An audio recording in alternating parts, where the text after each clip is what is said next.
Welcome to Girlfriends of a Certain Age, a podcast for women in midlife. We are busy living our best lives. I'm your co host, Fleshay Hesh.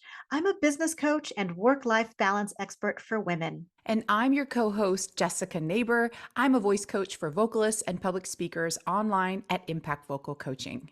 We are girlfriends in real life, and in every episode, we'll discuss a different hot topic about becoming wise women, recovering from being a good girl, and not giving a bleep anymore. If you identify as a girlfriend of any age and you want to join our conversation, join us on Instagram, YouTube, and girlfriendsofacertainage.com. Girlfriend, welcome back. Hey, girlfriend. This is pretty exciting. This is our first two-part episode on a topic that you and I are very, very excited to talk about. Yeah, we're thinking this might need to be more than two parts, but we're going to start with it. Give it two parts at least. Exactly. Absolutely. On being the good girl pressure. Yeah. So if you missed part one, I think it's pretty important for you to have sort of this understanding of what we're talking about and what our shared definition is of a good girl. So if you haven't heard that episode, pause this one, give yourself a little time to go listen to the first episode first. It's got the same title as this, but it's part one. And if you want to follow along and do the work, you want to workshop this, go ahead and click down below in the liner notes. We made a workbook for you, and we are going to walk you through the workbook. And if the idea is that we're going to be expanding on the question so that when you get to it, you know what we were asking you about. And I also want to remind you that Jessica and I are not licensed psychotherapists. And if this topic is feeling too hot for you, if it's triggering you, if it's upsetting you in any way, that's really good information. I would take the workbook with you to your next therapy session, or if you're working with a coach, and work it with them. And of course, it goes without saying, but if you don't have a therapist, this might be a really great time for you to go find someone to help hold your hand through the process of your own good girl recovery, or join a group or something like that, so that you are getting what you need in this process. But with that said, let's go ahead and get right into it. We're going, the questions in the workbook are numbered, so we'll just follow along with us. Feel free to pause if you need time to fill in your answer. Okay. I love it. So I love let's it. get started with the first one, which is the invitation for you to unpack your story or your history. Maybe you do it as a timeline. Her story. Her story of being a good girl. You heard us in the last episode do that for you, just really short and sweet. What was that arc for us? And how did we get to the point of deciding it's time to get some help? And then if you have some understanding of how did you get trained to be this way? And you heard me say in the first episode, yeah, I don't fully know all the details of this, that, and the other. And you know what? I don't really care anymore. And it's okay if you feel that way too. So put what makes sense for you. But the idea is for you to take ownership of your story, ownership of what happened to you. Were you trained to grow this way? Did you choose to be this way? It's okay, no matter what it is. And no one is going to see this unless you choose to share it with them. So be as honest with it as you want to be. I would also say, write down the first thing that comes to mind. Yeah. It's such a great exercise too to answer that question, because when you look at your past, it informs the relationships you made and what kind of relationships, and if there's a pattern, and if you're at a point in your life where you're really addressing what kinds of relationships you want to have. I think this is such a great inner work to actually help you with everyone you're relating to in your life. It's so true. That's absolutely. So I love it. Next? Okay. So after you've done your kind of reviewing your story, number 2, what is the cost of being a good girl? Why do you want to stop being so good? And this is an excellent question. Like, what is the breaking point for you right now? What is it that is making you go, no more? or what has been that progression that has set that off for you? And what is the cost if we continue to be good girls? Or looking back in your life, what was the cost? What did you have to swallow? What could you not express? What could you not do, maybe, because you were too busy being a good girl? That's a really important question that is two parts. Again, what is the cost of being a good girl? And why do you want to stop being so good? Did Yeah, you want to that's a add big anything else one. to that, Felicia? Yeah. No, I think it's sort of I think you did a beautiful job of expanding on it. I Mm. just I'm getting chills. I'm excited Mm. to see what other women come up with, Yeah. in exploring this for themselves, because most of us are so busy living our lives and working and taking care of others and doing all the things we do, wearing all the hats that we wear. Yeah. To take the time and understand this for ourselves is incredibly powerful and a little bit subversive. It's something that I think the culture doesn't really want us spending time doing, Mm-mm. but it's a gift we give ourselves. And this stage of life is ripe for us exploring ourselves. So, Yeah. with that, let's go on to number three, girlfriends. What are you afraid will happen if you stop taking care of everyone else? You Ooh. heard me in the last episode say there's been a big cost the different times I've stood up and said something, and then I found power through that. So for you to sort of understand, I think oftentimes we get into these dynamics with people and there are these underlying threats, Mhm. right? Maybe they're even unspoken in our families or in our work environments or in our relationships. So for you to give yourself some time to think about, well, Mhm. what are you afraid of? What is the worst that Mhm. could happen if you Mhm. stop putting everyone else first? Ooh, big question. And like your experience was that, some pushback really did happen. Other people might fear that it does. You might be pleasantly surprised. It may not be as, difficult as you thought. But the fear of doing it might be holding you back, maybe from something that's happened in your past.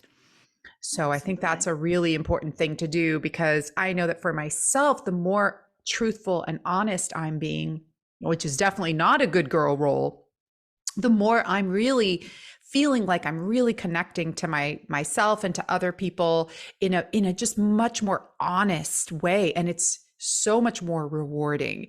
So I think when I think about how I would answer that question, I think I feared more what was going to happen than what actually happened. Except in one case, which leads me to the next question. Number four, who are the toxic people in your life? And are you afraid of them? And I think that Felicia and I can both relate to having some very powerful toxic people early in our lives. And that definitely did need to unpack. We had to unpack that in a big way. So to make it safe and to have really clear boundaries for myself when I, broach the subject. And there's lots of different ways that you can untangle yourself. You can do it in a direct way. You can do it in letters. There's so many options. So I think sometimes when we think about naming a narcissist and what we would do, we think of this very like confrontational way. Uh, it doesn't have to be that way. It So doesn't. no, No. no. So yeah, just from my own personal experience, it can be a very like soft and very, very healing process. Absolutely. Well said. Well said. Yeah, Thank you. absolutely. So let's go on to number five, which is Great. for Hmm. you to select one relationship dynamic to tackle. So maybe your trickiest person, or maybe your least tricky person, right? It could be someone who Hmm. sits next to you at work. It could be a relative. It could be a neighbor. It could be any number of people. But I Hmm. want you to write out the desired new behaviors, the behaviors from you, girlfriend, and the behaviors of that person. Yeah. So, kind of flip the script, if you Hmm. will, and just simply have a little daydream, a little fantasy of what that could be, what it could look like. from your, like, what would make you happiest, right? Yes. And I think Yes. oftentimes we forget, just like Jessica said in the last question, that there's a way this could be a win-win for everyone. You know, Hmm. you setting boundaries doesn't mean that the other person has to lose. Right. And generally, when you set boundaries, it's so that everyone can win, so everybody feels safe. Right. And most normal, well-adjusted people will respect those. And the folks that Absolutely. don't are the red flags. Oftentimes, a really good test to test if someone is toxic or Mhm. narcissistic in your life is to just say no and see Uh-huh. how they respond, Yes. That's right? right. That's Yeah. right. Can they handle Yeah. no? That's a Can they big one. handle no? Can they And handle no? It's as easy that as is that. a very basic boundary that 2-year-olds are usually pretty good at, but Right. it gets Right. pulled out of us, Oh, or yeah. we let it go, Yeah. right? Or it's a combination. So have some fun Wonderful. with this. Have some Yeah. fun with what you want it to look like. All right. And next question, number 6, is to ask an ally slash champion to support your new way of being. Lean on them intensely during your first boundary setting experience. Have them hold your hand. That is Mm. such a great idea. Uh, and I'll say that as well as my therapist, I definitely had my tribe, my inner circle, knowing what I was going through. I didn't tell everybody. I only told a select few because it was just really nice to have that support. Is this worth it? You know, you can start to self doubt yourself, question it. Those good girl tendencies might kick in again. So, really finding at least one real true ally who sees you, really respects you, and is going to support you. And hopefully they get it. They get who you're talking about. They might see the picture too. It makes such a huge difference, especially because it is a moody process doing this, and they can really help remind you of the big picture when you're in the midst of it all. So think of that person, and you could even be really explicit with them and say, hey, I'm really taking this thing on. Can I lean on you?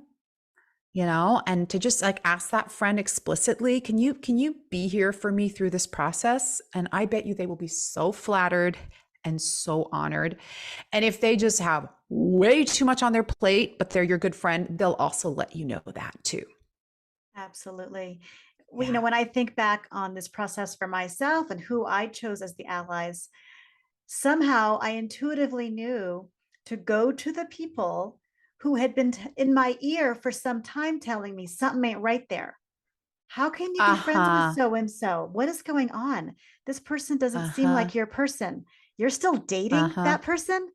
What, after that Mm. thing that we saw at the show? And wait, what?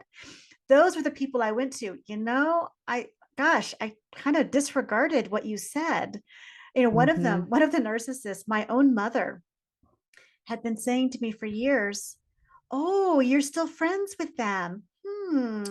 Last time she was over, I was just really concerned about some dynamics." My own mother, I was like, "Oh, okay. Mom, she had a rough childhood, mom.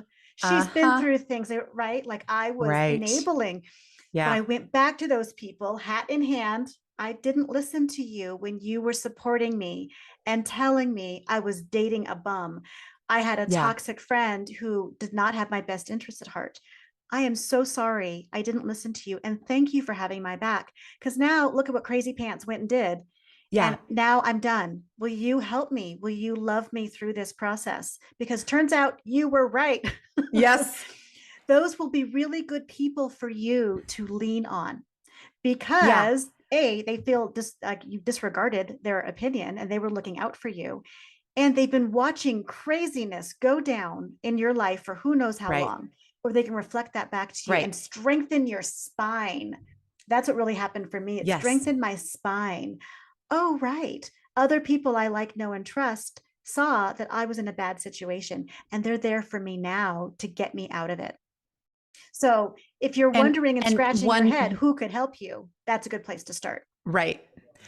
one thing to add on to that too, if you are an ally or someone who's supporting someone else going through this kind of process, this has been coming up a lot in our culture lately. I've been listening to some different excellent podcasts on cults and cult recovery. And one of the things people will say is, you can let someone know that you're concerned about them. And if and when they do come back to you for help, don't tell them I told you so. Never shame someone. They're going to be ready to recover when they're ready. And the best thing you can do is love them, let them know you are ready to go for it with them. But really, even though I know it's so tempting to go, how many times did I tell you this? And you pushed back on me and this and that and the other. Try to be the bigger friend and just say, I'm absolutely here for you. Let's do this. Today's episode is brought to you by the 5-Minute Work-Life Balance Digital Workbook. Do you need help achieving work-life balance? I will teach you how to take back your time and your life. You can forget about feeling guilty, overwhelmed, and out of balance. You will discover the 9 unexpected strategies to achieve work-life balance. My name is Fleshe Hesh, trained as a marriage and family therapist turned business coach and a work-life balance expert for women of a certain age. I'm the mom of 2. I'm a CEO, published author, and a podcaster. So today you can get access to the digital workbook, my online course, and me, your coach, for $29. This is available for a limited time, and the link is below. Yeah, number 7. So take a deep breath for this one, girlfriends. Be prepared for the backlash, right? Because it might be coming. There could be gossip. The person who you had to set a boundary with could discard you, turn their back on you, flip the story that you were telling, make themselves into the victim. They will shame you. They will gaslight you, or worse, they just act all kinds of crazy, start doing weird things. It can happen. It can happen. Yeah. It's another reason why you need an ally, why you need help or support. And if someone you think maybe is dangerous, you definitely want to get yourself a licensed therapist. Yeah, that's a really, really key thing to think about. Yeah. Great. Okay. Number 8, be prepared for feeling elated and the hangover effect.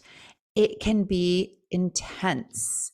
Yeah, right. So how you feel after you set boundaries with someone who you have allowed to not treat you well, or you're involved in a dynamic where things aren't going well. Yeah. When you do, plant that flag, draw the line in the sand and say, no more. Yeah. You could feel elated, like, oh my gosh, I feel like I just won the lottery. It's all I had to do was say no. All I had to do was stop engaging in that thing, which could be really exciting. Or you could feel really regretful. Oh boy. Oh boy. And that's more what I'm calling the hangover effect of like, oh gosh, why did I do that? What gave me the courage to think I could stand up to so-and-so? Why did I think I could do that?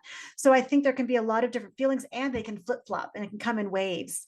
That those feelings can be intense and they can be surprising.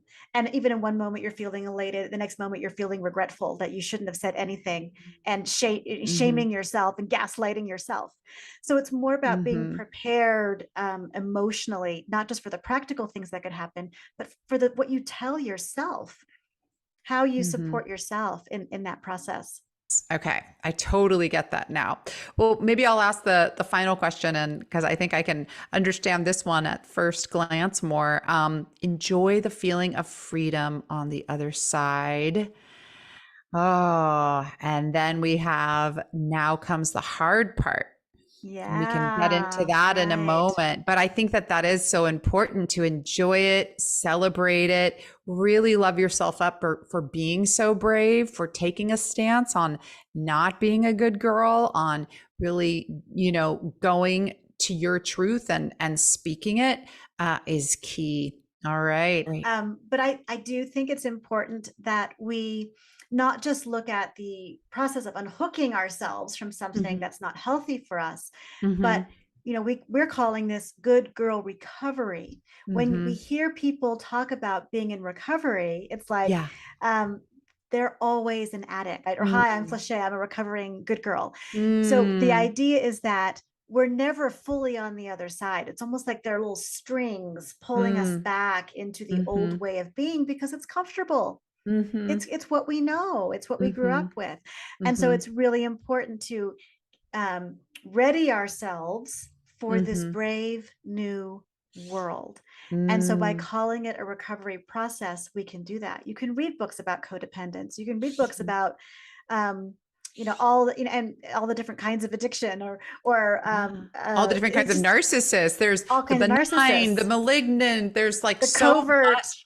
There, yeah, there's so much more in our culture right now. So much awareness around narcissists, and people taking them on and really deeply discussing them. So yeah, there's so many great resources out there for Yeah. us. Hmm. Yeah. So I think it's important to think of yourself as being in a recovery process. So get the Yeah. support that you need and Yeah. maintain it, Yeah. right? Because so many people, dealing with it, and I do think of this like as like being like an addiction, but so many Hmm. people who are trying to stop taking drugs or stop Hmm. overspending or stop their alcoholism, they have to always remind themselves that will always be a go-to when they feel stressed, when they Sure. feel anxious, when they're grieving, when they're hurting for whatever reason. They might go back to bad habits. And Yeah. so might we. So we're Right. never really out of the woods. And Right. by keeping this conversation going, by listening to a podcast like this, it keeps us engaged in, right, I've got to keep taking care of myself. I've got to Right. always, every single day, I need to set good boundaries for myself. And I have to Yes. say, for myself, being a parent now has really helped me with that, because Hmm. now I'm raising these kiddos. I want Hmm. them to have good boundaries. One of my kids has already dealt with a narcissist, and Mm. I had to teach him. I had to teach Mhm. him what it looks like, what Yeah. and naming the different parts of it.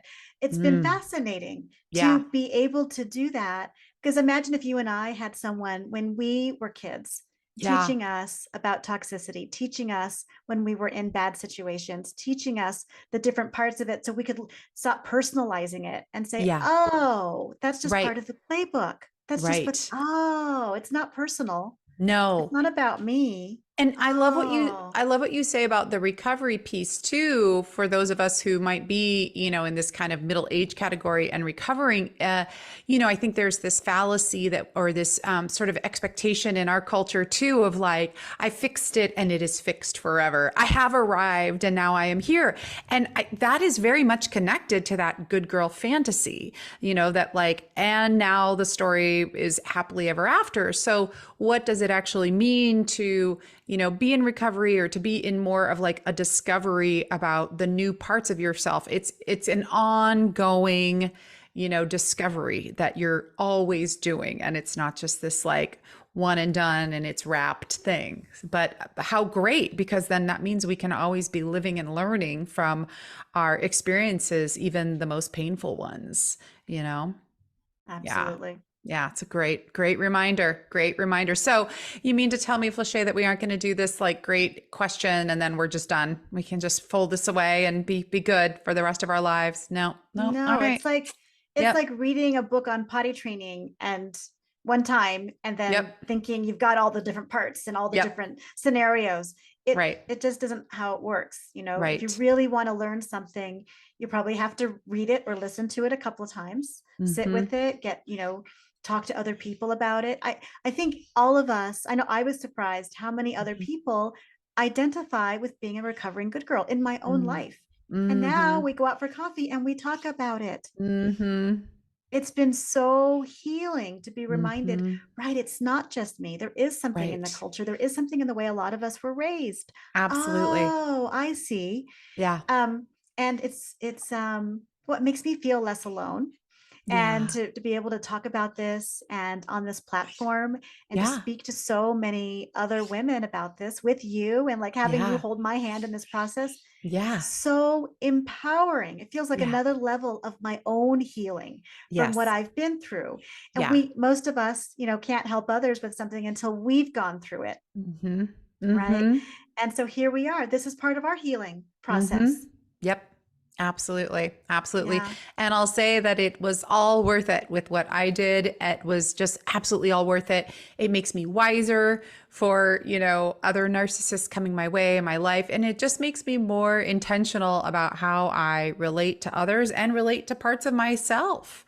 So it's well worth it, even though it's a hard task to do. So, you guys who are sitting down and who are, thinking about these questions and thinking about these answers, I would just encourage you to allow that good and bad and vulnerable part of yourself to come out in this, because that's okay.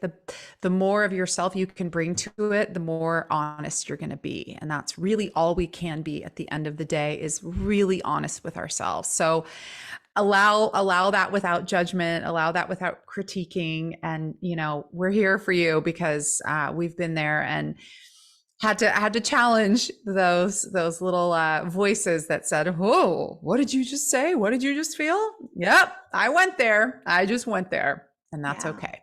Yeah. I think it's such a great note to end on. Mm. It is so worth it.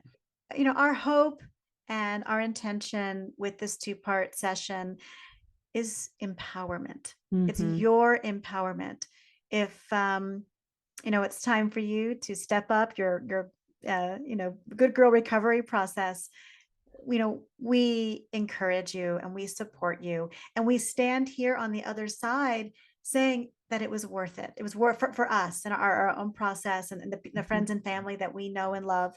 um, I personally don't know of any situation where it wasn't worth it, but when you going down the wrong road, it's never too late to turn around. Mm-hmm. And so it's really important to listen to your own truth and to know what's important to you. And And you're one caveat that I think is responsible for us to pick up is if it's ever a situation where you actually feel like you could be in danger, or that there's a threatening environment, because there are those narcissists who can be violent and scary, then you are going to want to ensure that you're in a safe place.